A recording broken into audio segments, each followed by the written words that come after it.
All right, ladies and gentlemen, I have Dan Nelson here with Excalibur Homes. He's a part of our certified agent network at Roofstock.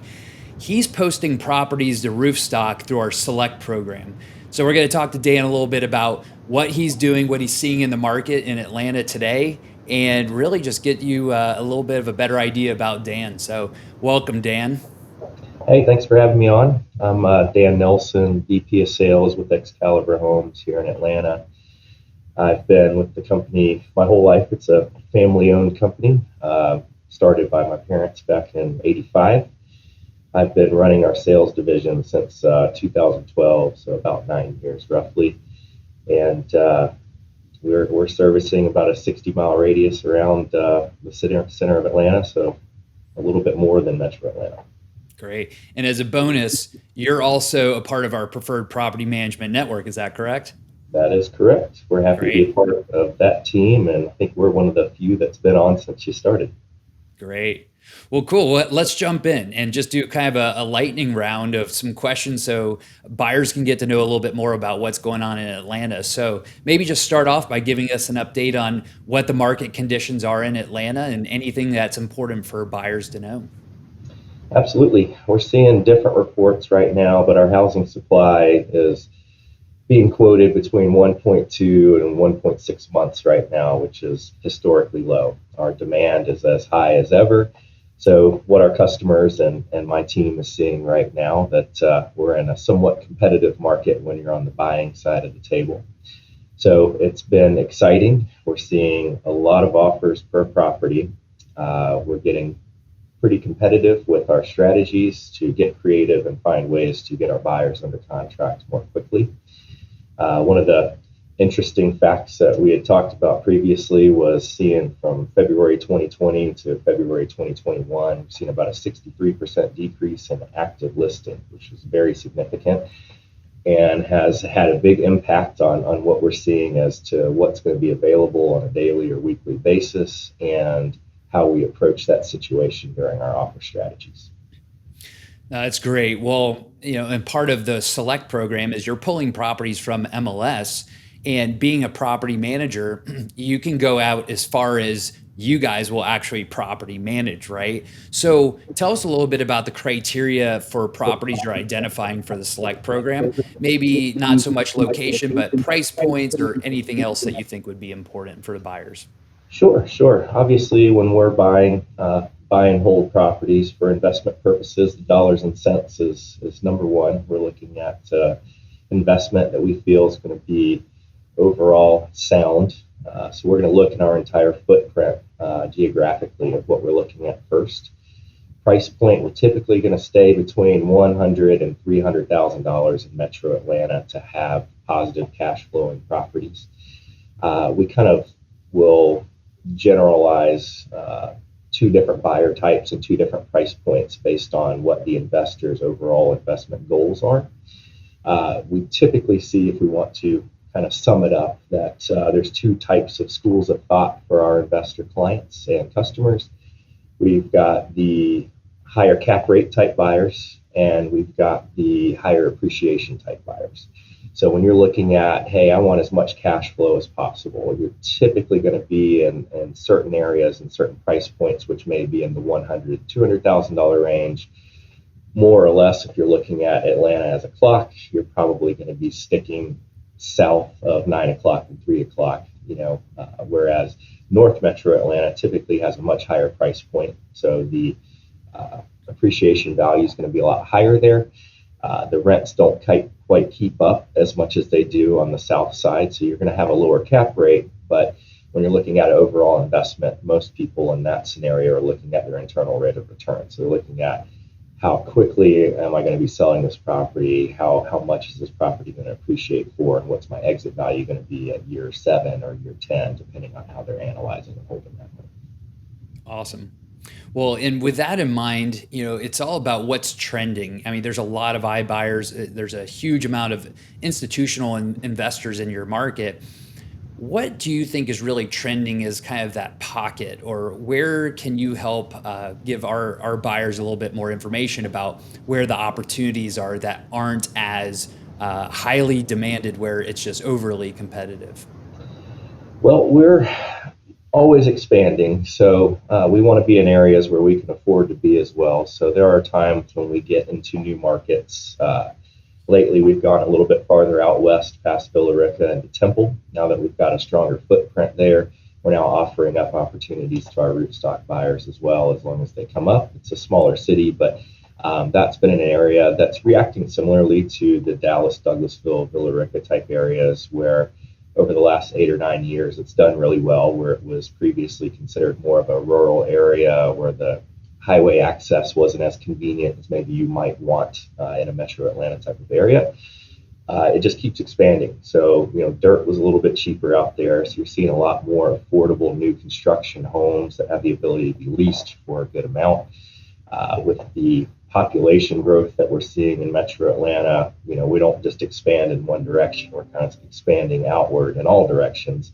That one being one that we've liked, that's done really well with our appreciation values, as well as our rental demand has been very strong that way.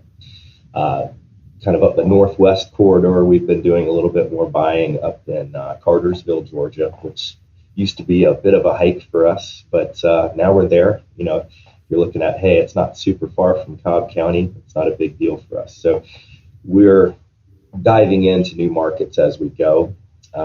We also do our best to coach our clients about trying not to generalize certain areas too much, where somebody say, I don't like this city. There might be parts of that city that we like a lot and parts that we dislike a lot. So our market knowledge and experience throughout the area is going to be very helpful to not only estimate rents correctly, which is one of the most important parts of this puzzle for us to put together for our customers, is also knowing where to and where to stay away from.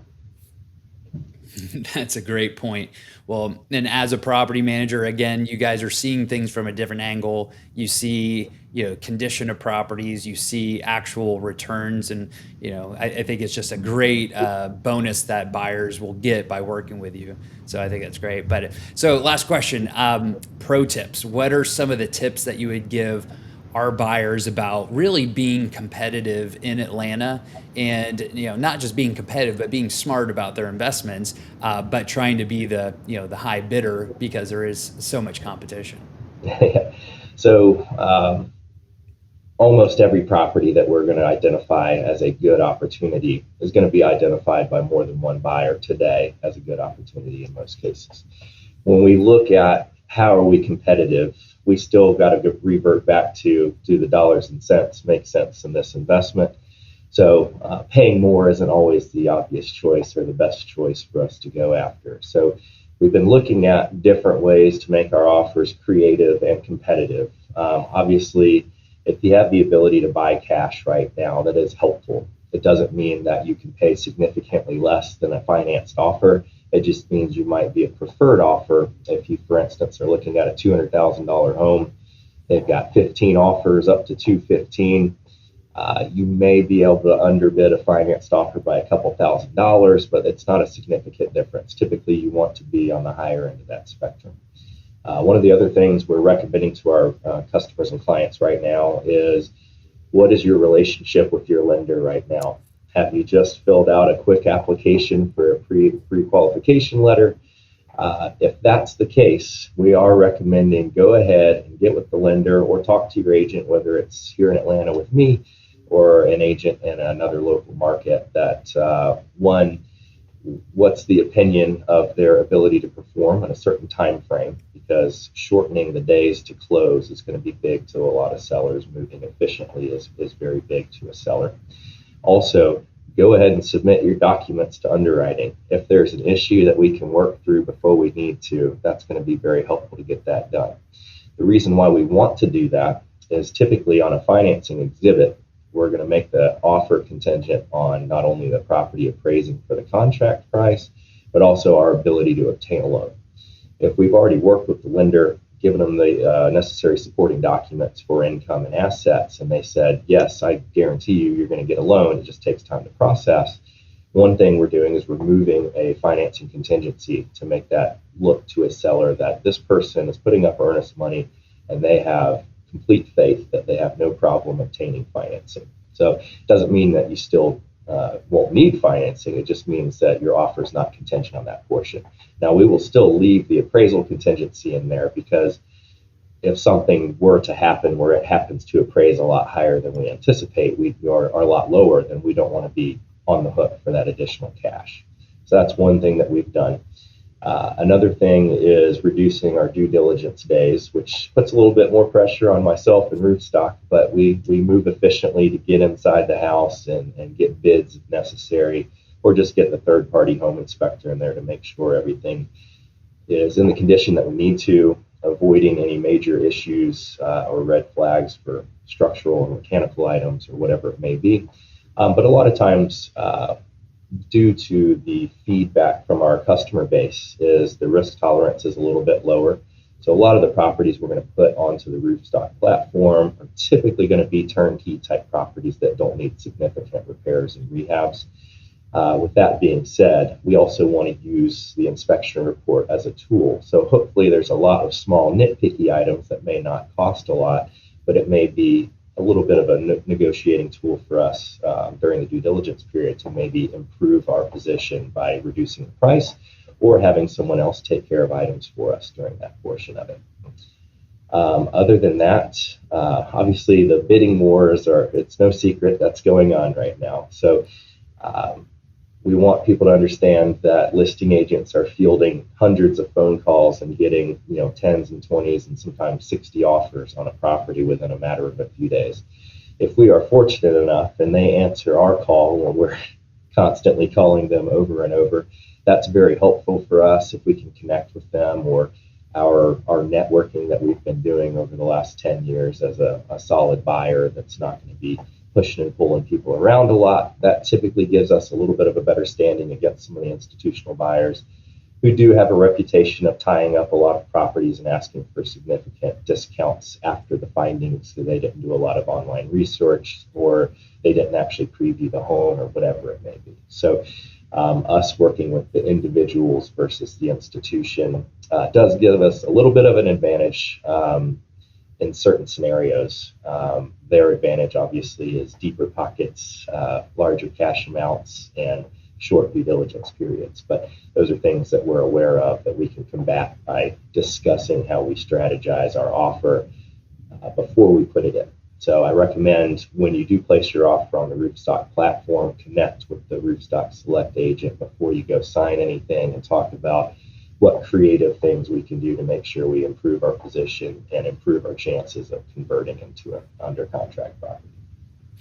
That's great. Well, I think it just goes to show that, needing a professional for these highly competitive properties on the MLS market is more important than ever. That wasn't just one pro tip, that was like 10. So I'm taking notes, Dan, but thank you so much for just being a part of this. We're going to get this in front of buyers so they know, A, how competitive that market really is, but B, to get to know you. So when they do pick up the phone, they have a connection with you and hopefully have watched this before. So thanks again. And I would just say we'll do this again as often as we need. That sounds great. I appreciate your time. All right. Thanks, Dan. No problem.